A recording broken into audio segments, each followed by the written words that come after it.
Hi, I'm Kari and welcome to the studio. Today on the Oil and Vinegar Show, we are continuing where we left off in episode 1 with an education on extra virgin olive oil.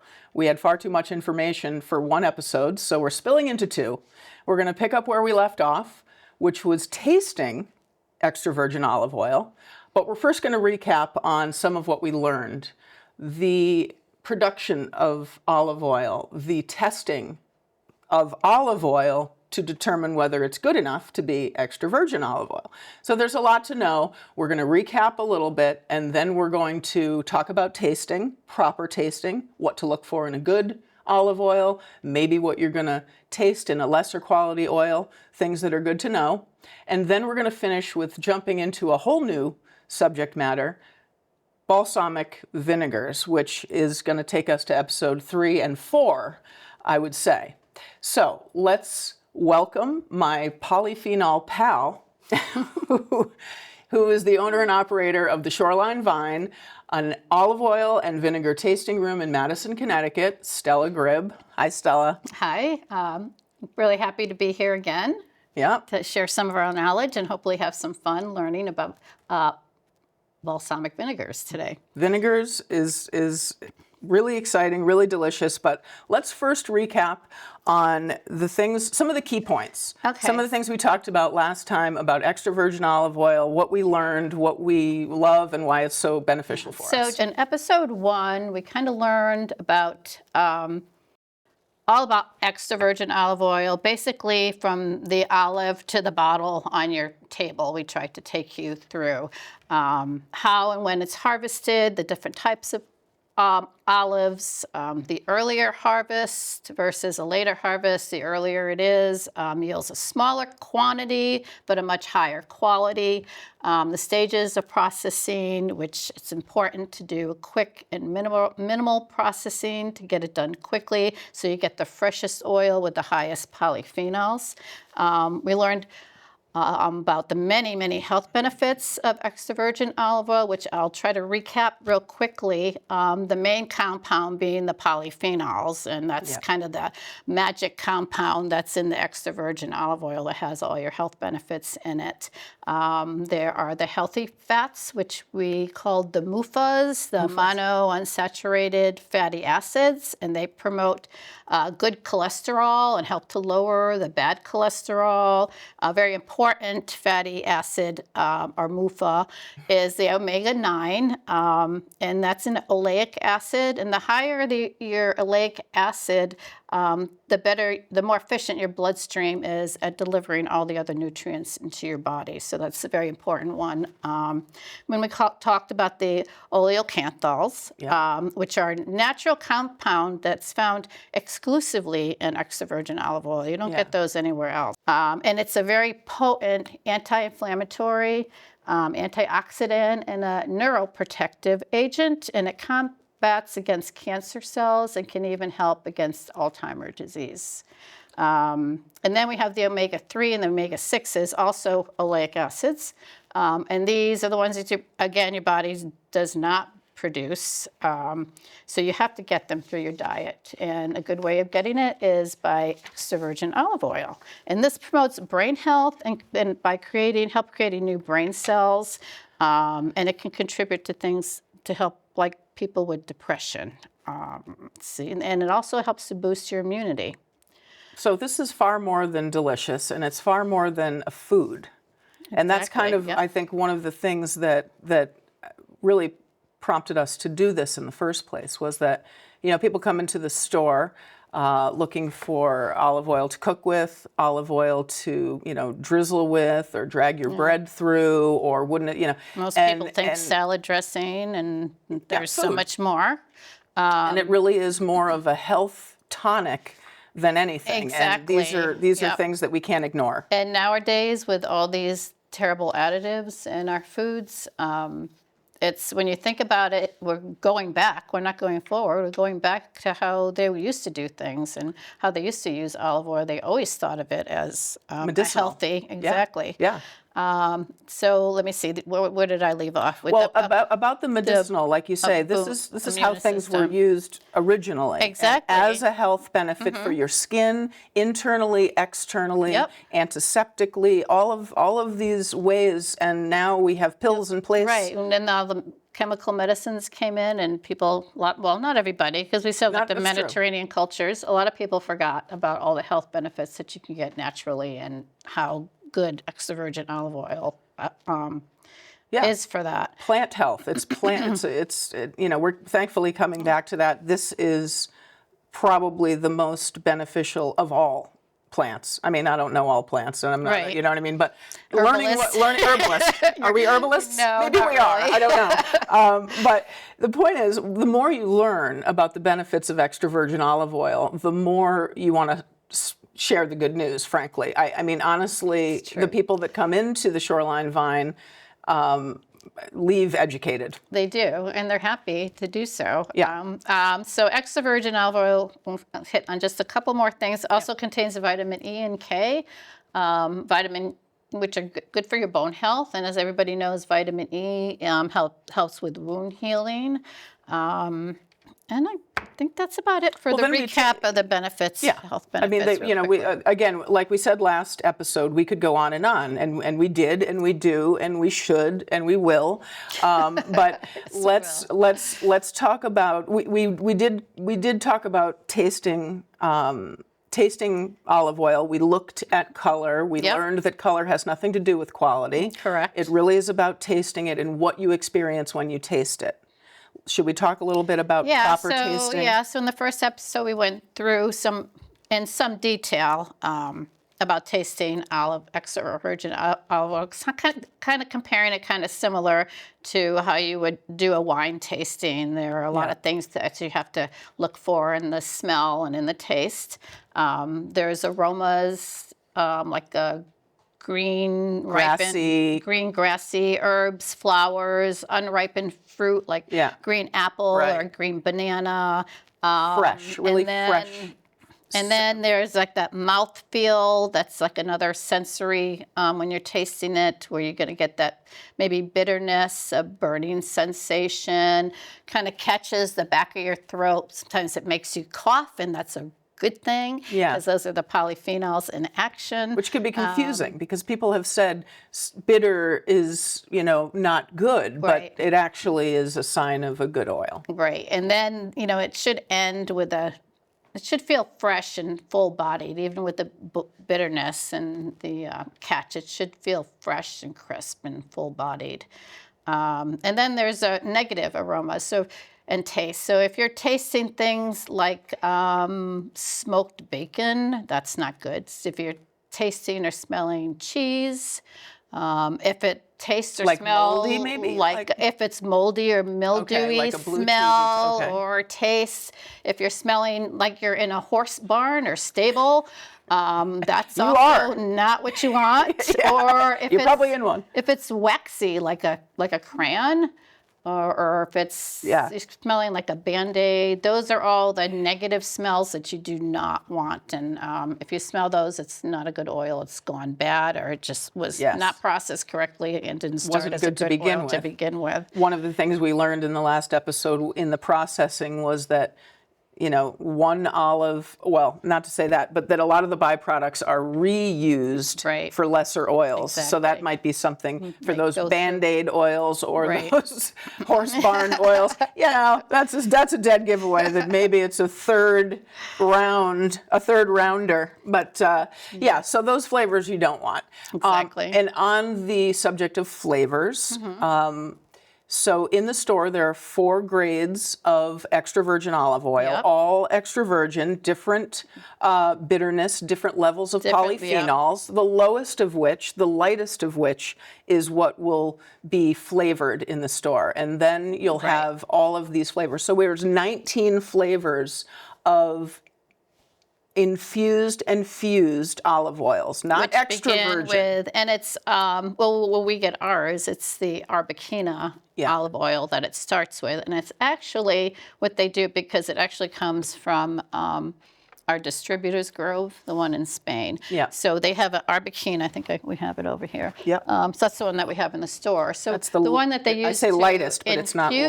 light. with. So when I talked a little bit about the early harvest, so they'll harvest like this polyphenol that we distribute in the stores, and then they'll wait maybe a week or two later, and then they'll harvest the other Arbequina that they're going to be using for the infusions, because a little bit later is going to be a little bit less polyphenols, so it's going to make it a little bit milder. So that's the one, That's and they first call it press, right? call it everyday Arbequina there. That's Okay. the one that they use to do the infusions with. Okay. So those are the lowest polyphenol oil in the store is what we're using to flavor. And so two kinds. It's still healthy because it still has the polyphenols, but it's a lower level. It's more milder because you want to taste the flavor. They don't only put a little bit. What did we say? It was like 1% of the flavor comes. Oh, I should have that written Yeah, down. it's But only yes, it was a 1%. very small percentage. Right. And most of Which was surprising because it's got so much flavor. So they don't want the more robust olive oils to take over. You want to be able to have those flavors, the Tuscan herb, the basil, lemon, whatever you're infusing it with. So there's two forms of flavoring olive oil: fused and infused. Correct? Yep. So fused would be when you're crushing that olive, the flavor, the fruit, is crushed with the olive. That's fused. Right. So we have never be anything one of but the that fused, flavor. Olive oils that we have in the store is the blood orange olive oil. So basically, they would take the orange and the olives, and they're crushed together. So that they're batch is together always with the whole orange, process. nothing- Exactly. Yep. So they only have the opportunity to do that once a year, and that's during the crush. Where as opposed when they're used, they can do the infused anytime during the year, and they can add the herbs or the lemons or whatever they're going to do. It's already olive oil, and then it can be imparted with flavor from herbs, from other fruit, but that's the way that an infused oil, and most of the oils in the store are infused. Most of them are. We only have, I think, 3 right now that are fused. And so some of the flavors in those olive oils, like I said, fruit flavors, herb flavors, some herbal combinations. Tuscan herb you mentioned, if we have it here. That's got garlic and all your different Italian flavors. It's just very flavorful. It's very versatile. Italian. It's fantastic with any balsamic vinegar. It's just all around. And bread, a Just by popular itself, bread it's dip. fabulous. It's our most popular. We have Yeah. a fusti like this, about this big of that. Yeah, the biggest one. That one, biggest one. and our traditional, those Yeah. two. We have the big fusties, but yeah, that is just versatile. It's just there's so many things you can do with it. Yeah, that's popular and great to give as a hostess gift with a traditional balsamic.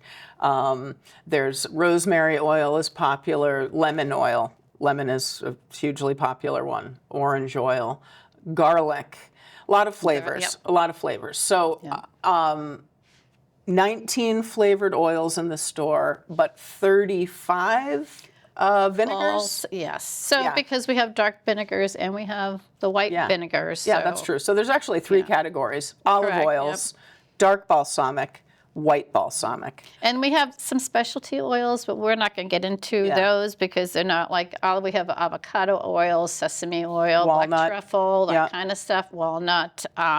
But mostly what we're doing is teaching you about and talking about extra virgin olive oil and balsamics. So balsamic. So should we take a country drive to northern Italy? Well, we could. Why not? Depends Let's what get you're the convertible. Depends Let's get what my you're scarf. driving. Exactly. We're going to Medina. We are. We're going to Medina. Okay, we're switching gears here. We're going to switch gears to Medina. So Okay. So we're gonna graduate to balsamic vinegars. Good. Okay, are we ready? I'm ready. All right. Modena, Italy is the hub, right? This is where it all began. It's where they grow the grapes. So we're talking about wine grapes. Wine grapes make balsamic vinegar. Yep. Okay. And the process is a little different than making wine. So let's talk about the Similar, but process. a little bit different. Let's talk about what they do. First, let me in go over a Modena. little bit of the history, Okay. because that's really very interesting. Yeah. And people don't realize how long balsamic vinegars have been around. So balsamic vinegars date back to the Middle Ages and even ancient Roman times. The ancient Romans actually used it as like an elixir, as a medicine, like we were talking about. More so than oil. And like, as you said, the most important part of the culinary history of Modena, Italy, and there are other provinces in Italy as well who still make the finest balsamic vinegars today. This one is just... Yeah, and they would use it as a wedding dowry way back when. I wonder if some people still do. I'm not I wonder sure. if they do. This was really interesting. So when a daughter is born, they start aging. they start crushing the grapes into what's called a must, which we'll learn about. That must is what makes the vinegar, and this vinegar ages along with the daughter. And so when she becomes 18, so does the vinegar, and that's when it's delicious. Yep. I don't know. This is kind of a weird thing, that's but what they do, and it wouldn't surprise me one bit if some people still do that. Maybe not as a like wedding dowry, but just as a traditional thing. It would be a great thing to give to the daughter on her wedding day, I would imagine. That would be pretty neat, actually. This has been aged right alongside you. You didn't have any idea. It was in these little barrels over in the this garage. like ancient way of doing it is what they call, I don't really speak Italian, but it's what they call the tradizionale balsamic. So they do still produce this in the way that they used to do, but they produce less than 30,000 liters per year. And to give you kind of perspective of that, so in the store we get all our oil and vinegar comes in these cubes. Yeah. And we probably go through about 250 to 300 of those cubes a year in our little store. It's just a little store. So those 30,000 liters basically is equivalent to about 3,000 of those cubes. So that gives you an idea of how... for the world. Yeah, for the whole world per year. For everyone who makes it very, very rare, and it's, totally unavailable to anybody in any large quantities at all. And it's considered a very precious substance, and it's used very sparingly. The cost of it, so if you bought like this size bottle of that, it would cost you probably about $200 to $500, and it could be even much more than that. I have never tried it myself. I hope to someday try it myself. Maybe we'll take a country drive to Modena. And it's made entirely of grape must, nothing else, and it's naturally fermented. Now, that's the part that takes the longest time, is getting that natural fermentation started. And then it's naturally fermented for about 12 to 18 years and some up to 25 years. And as the process goes, it starts reducing. They'll start in, big wine barrels. And as the process goes and it's reducing, it's going to be transferred to a smaller barrel and a smaller barrel and a smaller barrel until they get down to something about, this big. And they do that because the more the vinegar has contact with the wood barrels, the more flavor it can get. It gets the sweeter. more surface area of the And if you're ever lucky enough to try one of these, like maybe in a really exclusive restaurant, it's definitely not going to be on your salad. I can promise you that. It'll be on a spoon, and it's not even going to be a finishing on a. It's going to be the main event of whatever that dish is, or it could be that dish. It could be your actual dessert is going to be that balsamic vinegar, and that would be fabulous. It would be, So that being said, people wanted to be able to use more of it and use it all the time, because this way you just can't. Yeah. So for centuries now, they've been processing in a way, and they're calling it traditional balsamic, and it's processed in a way that it produces amounts that everybody can enjoy and everybody can use. Faster. And that's the one that we carry. Yeah.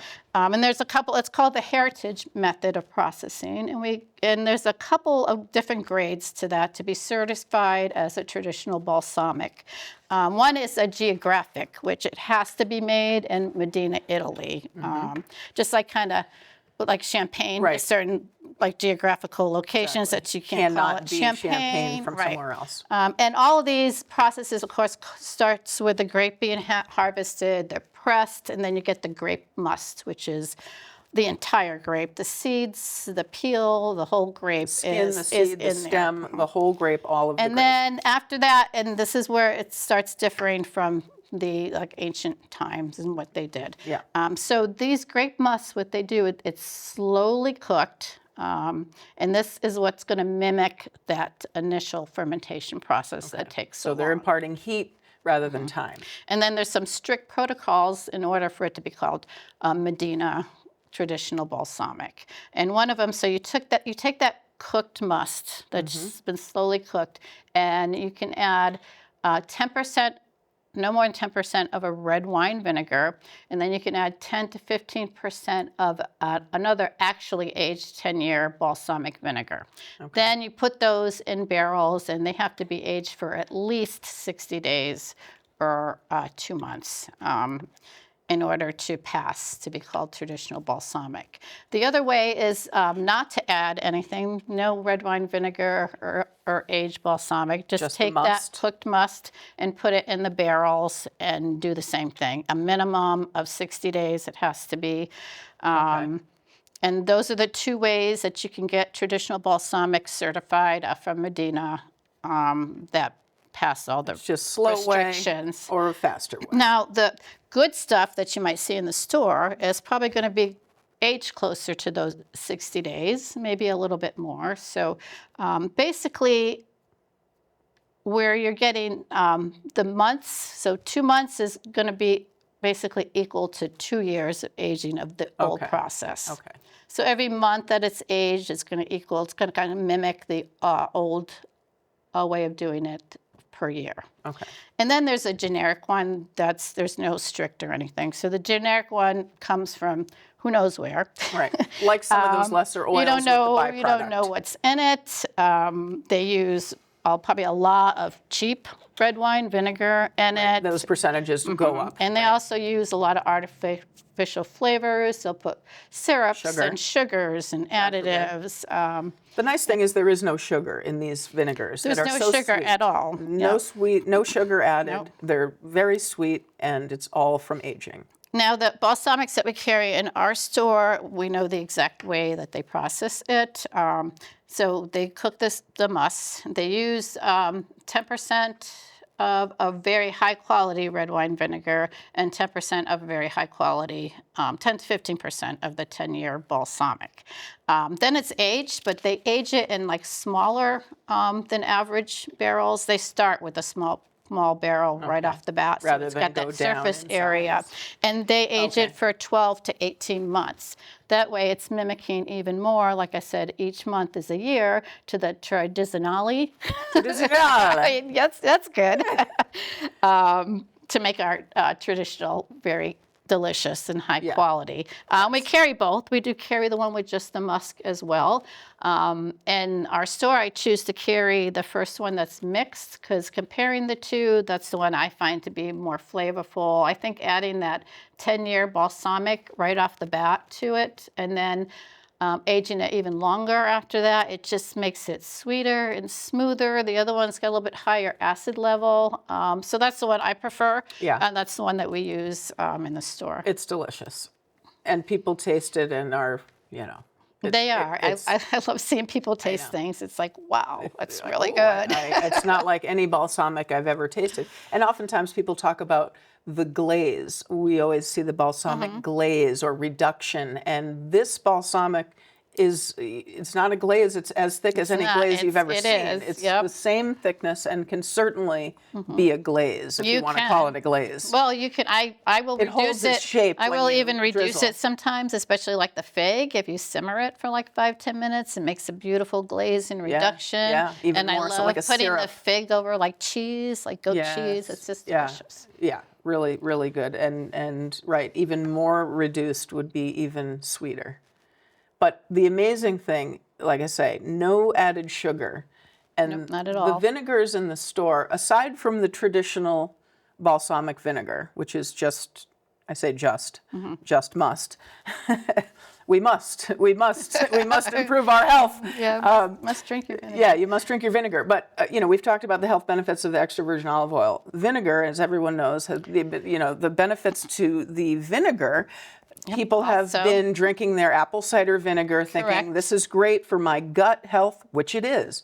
But extra balsamic vinegar has all of the same health benefits and some because it ages a little bit longer. Yeah, as that apple cider vinegar, and you speak of the mother and all of that. This is all in balsamic. So all of those benefits are there. All of the, well, let's talk about the benefits. Okay. There we go. So probably the most important compound in balsamic is what they call a short chain fatty acid. It's a acidic acid, and it's been proven that these acidic acids in the balsamic, it's good for your digestion, it's good for weight loss, your metabolism, improves your metabolism, it's good for your heart health, your blood pressure, it reduces cholesterol, it's good for your bone health, that's that acidic acid with the pepsin in it, that's good for your bone health. Yes. It helps to regulate blood sugar, and balsamic does all of this, like I said, without using any fat at all, and it's very little natural sugar, just natural sugar that's in there. And so I'm going to go through some of these health benefits into a little detail, not a lot. The first one is going to be how it helps lower your cholesterol. I'm starting with that because that's probably the most well documented in studies as your health benefit. So because it has the antioxidants, it targets what's called, they call them like scavenger cells, which are the toxic cells that raise your bad cholesterol. It's LDL, so your bad cholesterol, and it helps your body protect itself from getting your arteries clogged, which is what gives you heart attacks and all kinds of other health problems. The next one is it's good for your, like you said, healthy digestion. So the main compound, again, as I said, is an acidic acid, and this is actually a probiotic bacteria, and you've heard all kinds of things about probiotic for good gut health. This gives you very good healthy digestion and overall improved gut health. What they call your gut biome is a healthy gut, and this also helps boost your immune system because that all starts in your gut as well. Yes. It helps support weight loss. It helps keep you satiated. So the probiotic compounds, again, is that's what's going to make you feel fuller for longer, and again, without any fat at all. Yeah. It's also diabetes friendly. A lot of people come in and they say, well, I'm a diabetic. This is really sweet. Am I supposed to be drinking this? It's actually very diabetic friendly. And balsamic is actually an anti-glycemic. And studies have shown that after consuming the balsamic vinegar, people that have insulin resistance, they'll reach a blood sugar plateau for up to 5 hours, and this is great because just that's going to after drinking a little balsamic vinegar. Which is going to help them avoid those blood sugar spikes up and down, which is what they which is is a dangerous part of being a diabetic and what they're monitoring all the time. Wow. It also improves circulation. I guess because it also contains the polyphenols. So not as much as in the olive oil has more polyphenols, but again, this has more of the oleic and the fatty acids. But it does contain polyphenols, so it's good for your cardiovascular. And because it's made from grapes, grapes have been found to help prevent cardiovascular disease. Grapes have been. Especially the skin. And the skin, so good to eat grapes, but whereas like wine, they say, it's good for you, sure, but it's only the juice. Yeah, so they say like the grapes are supposed to keep your blood platelets from aggravating, which is like No, combining. you don't want an aggregated. No, you don't. Aggregating. Aggregating? Yeah, Oh, aggregating. Which is like combining. Oh, like clotting. Right. Clotting, And this helps yes. prevent Okay. cardiac disease as Okay. well. Because so of this blood is flow. yeah. So this is why, like I said, the Mediterranean cultures, they've been using this as a healthy and anti-aging ingredient for centuries. So, and then the cardiovascular benefits also extend to your blood pressure. Consuming it over a period of time has been shown to improve your if you have hypertension, to improve those numbers as well. Which is where the mood comes in, which you wouldn't think. But again, when you're tense, you're nervous, you're Yep. anxious, and if you don't have that hypertension with high blood pressure and all you got to do is have a vinaigrette for this crying out loud. helps. You're getting your oil benefits, your vinegar benefit. Who knew? Who knew? Forget Thousand Island, all right? Yeah. And then Forget lastly, creamy I'm just going to Italian. hit, it's good for your skin because it Yes. contains both the acidic and the antimicrobials, Yes. as well as Antiseptic. antioxidants. It can help your skin look clearer and make your complexion look brighter. So it's Okay, we're just pretty going to good. throw out everything in the medicine cabinet. It's a pretty wonderful thing. A pretty amazing thing. And now let's right, pour what are we some doing? so you can see the difference. Okay, I love it. We're going to do the. Let's shock and amaze. We've got a white balsamic you're going to pour in the first You want me to glass put this? there. Okay. Now this is just a plain white balsamic. Yes. Oh, we should mention. What should we so the white balsamics, interestingly enough, Yeah. they only began being produced in the 1980s. So the white balsamics Another great thing about have the 80s. not been around that long, and they are made with. Most of them are made with a Pinot Grigio grape as opposed to the Lambrusco, Trebbiano, right. We didn't talk about the grapes in the dark balsamic, but that's okay. But they're the same as the wine grapes, Okay. we said. So like this is All right. Pinot Grigio. This is Pinot Grigio, and this And is this the balsam. just a plain Balsamico Bianco. white balsamic. It's not, Oh gosh, hang you on. can see how thick that is. Yeah, I'm trying to get. See, glug glug glug. Even the white one is No. thick, even though it's not Melanie, aged. we're gonna get a glug glug on the. The white balsamics are basically, they're usually aged maybe half amount of time Sound effects. as the dark balsamics. And then this one is one of our fused ones. You can see how it coats. Really. This is a fruit balsamic. This is a watermelon mint. Ooh, watermelon mint And makes you a can great drink. By the way, see the beautiful Another way to color enjoy on it. that as well. Yeah. And that one's a little thinner, so not as thick. I'm not sure why, but It Oh, could that be looks because of the fruit juices Oh. that are added in there, Yeah. I would imagine. so that's a good. That's a good. So this is the white balsamic. So when you're tasting balsamic, the things that you want to look for is a really deep color like that. See how that's, and it should kind yeah. of coat your spoon. You can That's see right. how it's coating the Yeah, glass exactly. there. And when they actually do, like the professional tasters, Yes. they won't sip it out of a glass. They use like a spoon, and it's not a metal spoon. You ever go to like an Asian restaurant where they have those little ceramic kind Yes. of? Looks like a spoon rest, Exactly. but That's it's- kind of the oh, same so that spoons they can kind of- right use. Okay. Get very. Yeah, You know. and that's what they use. Like if you're a professional Okay. balsamic taster. All right. Which Should we ta- kind of should we are, but not taste? professional.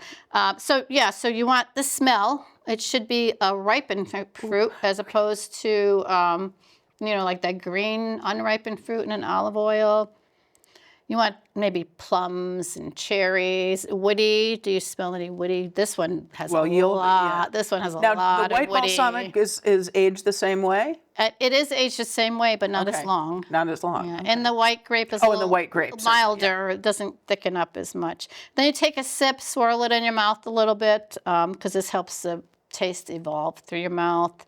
Your first impression should be a sweetness, Very and then it's sweet. balanced off as it ends with a little bit of the acidity. This one is so fruity and woody. It's so good. This, I went a little too close on the first one. It's still vinegar. Oh, that is so delicious. It really is.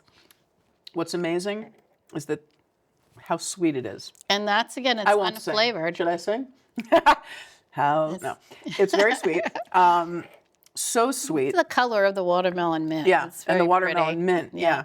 Now, It's such the flavor, even though It's only a little bit of the flavor that's added. It's just so potent. It's so delicious. Yeah. And this one I actually love putting in my seltzer in the summertime. Yes. Pour a little bit of this. That's, And make we'll- that and we'll get- flavor we'll- without any sugar. It's a great way to make a shrub drink, and the shrub drinks are, I mean, we'll get into that. We shouldn't even. Well, we're pretty much ready to wrap it up. But, well, first we should say, so the things that we have talked about so far, there's even so many more ways of using that balsamic vinegars are So used. many. So they're great preservative. You can use them as a tenderizer. Yeah.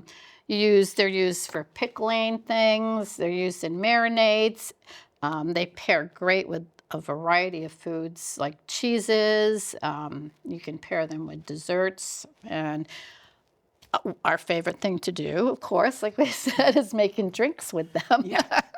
Well, and that we'll probably be demonstrating in a future episode for sure. Definitely. We're going to do all We're going to serve up some of delicious drinks. And culinary possibilities, let's say. The shrub drinks are something that surprises customers because we like to ask, how are you using your vinegars? There's all these benefits health-wise, but again, we haven't really talked about how we can use it in the diet and they're in very cooking surprised and they're very interested when you tell them, you can use these for drinks. And then we start describing, you can make a peach Bellini or you can, the watermelon whatever. mint, because we have it right here. A shrub drink is simply sparkling water, let's seltzer, whatever sparkling water, a little simple syrup if you want. If you want. You This don't stuff even is need so it because sweet, there's so sometimes much you don't sweetness. need it. And then vinegar, maybe 2 teaspoons of vinegar. If that, just a little Give bit it of a good mix, which kind of makes a little froth, almost like a kombucha, Exactly. It but looks it's a more beautiful. civilized Yeah, kombucha. it looks beautiful. And it's just amazing, and it's a health and drink. it's so easy to make. And we did also the cucumber melon. Remember Cucumber we did that melon's one? delicious, That was cranberry pear. Actually, let's fabulous. read a couple of these Blackberry flavors. ginger makes a fantastic shrub or cocktail. These are the white balsamics. This is just the whites. Rosé, Italian mango, honey ginger, pink grapefruit, Sicilian lemon, peach, cranberry pear, coconut, pineapple, apricot, jalapeno lime, wild lime, raspberry, green apple, cucumber melon, Santorini, oregano. And you can even use some of the dark balsamics. Like I mentioned, that blackberry ginger is a dark balsamic, and that makes a great cocktail drink it's as just well. darker. So you Adds might just say a little bit of red, and that makes, again, the drinks look so pretty. And especially if you're going non-alcoholic, you can have your pretty fancy drink and drink it too. Exactly. The same drink at the same party, and one has alcohol, one doesn't. You can still talk about how delicious that cranberry pear was. I can't believe it was vinegar that made this drink so good. And again, you're getting benefits for, beyond the alcohol. Yeah, the alcohol is a benefit, but so is the vinegar. No. So I think what we should do is talk about what we're going to do next time, which is tasting. I think we're going to... Right. Yeah. So we're going to be offering a class at the store because people have been asking for it. So we're going to be taking the doing show it. on the road. We're taking the show on the road. Yeah. So we're actually have live people. Real We're going to be doing some tasting. We're going to be serving them a few different olive oils. We have a wheel that's it tells you like what kind of flavors that you want, what kind of flavors that you don't want. We also have forms where they write down what they're smelling, what they're tasting. An interactive experience with olive oil and vinegar, experiencing the store, experiencing and then we're the product. then they're gonna have a tasting where people are gonna be mingling and tasting different things where you're probably gonna notice, like we said, those expressions on their face when they taste something really good for the first time. They're really surprised. Yeah. That's always fun. And then we're gonna have a surprise, I think, a surprise pairing. That's where we're right. gonna pair 2 of them together and see if anybody, after they've tasted a lot, if they can figure out what 2 are together. And you'd be surprising how putting them together just changes the taste altogether. Yeah. And it's really, really hard to figure it out, even for us. Well, this will be interesting because I said, well, first of all, we should be able to know how to guess the flavors, which we've paired an oil and a vinegar together, and a new flavor came out of it. I mean, remember the lemon came out? I was like, where'd the lemon come No, from? there was no lemon. It was what, oregano? It was the oregano vinegar with, Oh, was that the, no, it was an extra virgin olive oil. cucumber. The cucumber with the Tuscan herb. Cucumber with the Tuscan. That's right. That was, And it I never actually would have put tastes those kind of together. citrusy, and it's like, well, where did that come from? It was interesting. Yeah. It just changes it, and it's just great. It's a lot of fun. Yeah, the pairings are really interesting. We talk about the olive oils and we talk about the vinegars independent of one another, and the flavors are delicious all by themselves. But when you start to pair them together, it becomes a whole new thing, and that's when you really get the culinary interest. Yep. And forget about the health benefits. We really wanted to first talk about it's how delicious. beneficial extra virgin olive oil is for your health, and vinegar. It's gut healthy. It's obviously well beyond I mean, gut health. putting them together is like, Yeah. So and you might think, boy, somebody should have thought of that before, like a vinaigrette. Wait a minute. It's called salad dressing, so it's not new. It's nothing new, but all these flavors are new, and I think the education for me certainly was new. We've learned a ton, hopefully imparted a lot of wisdom on you, and wanting you to explore healthier ways of lowering your cholesterol, healthier ways of cleaning up your problem skin. These all can be done with vinegar and olive oil, while enjoying what you're eating and drinking, for that matter, and introducing you to new ways of taking in those beneficial things like shrub drinks, which is something new to a lot of people. How can you drink vinegar rather than taking shots of apple cider vinegar, which is not that fun? it's not that good. It doesn't feel very good. And this way, it feels a lot better, and you can have a party while you're doing it. So we're going to take you down to the party. We're going to take you down to the store, the Shoreline Vine in Madison, Connecticut, shortly. And we're going to do a tasting. It's going to be beyond the education, but a little education too always, because there is a lot to know and a lot to learn. So we're going to do that. We're going to explore flavors, flavor combinations. Sky's the limit, really. That's it. Yeah. Yep. So I want to thank you for following us on this educational Yep. journey. Thanks for having me back again. It was Yeah. fun. Well, we're gonna go on location next time. We're gonna be in Madison, and Mal behind the camera is gonna come down to Madison. Why not? He's got a boat down there, so he's like, "Oh, sure, I'll come and try some olive oil and vinegar." He's going to help us with the filming, as well as Melanie, who's right now behind the glass. I want to thank you both for making this possible. Also would like to take the opportunity to invite anybody out there that has an idea about a show, or you're interested in learning how to make a show. Never thought about it, always wanted to do it. Come down to the Community Voice channel, where we don't only watch TV, we make it. It's really fun, and you can spread your wisdom throughout the community. So I invite you to do that. And if you also want to help the TV station, visit givebutter.com. Go to givebutter/helpcvc, and you can donate there to keep this going for us, for you, and for everybody involved. So thank you so much. We really appreciate the support. We appreciate you watching, and we look forward to seeing you next time on the olive oil. Sorry, it's not the olive oil. There's more than olive oil. The oil and vinegar show, and we're taking the show on the road. Stella, thank you so much. This has been fun. It's always fun. We can talk about this forever, and we probably will. So come along with us. Thank you so much. We'll see you next time. Bye.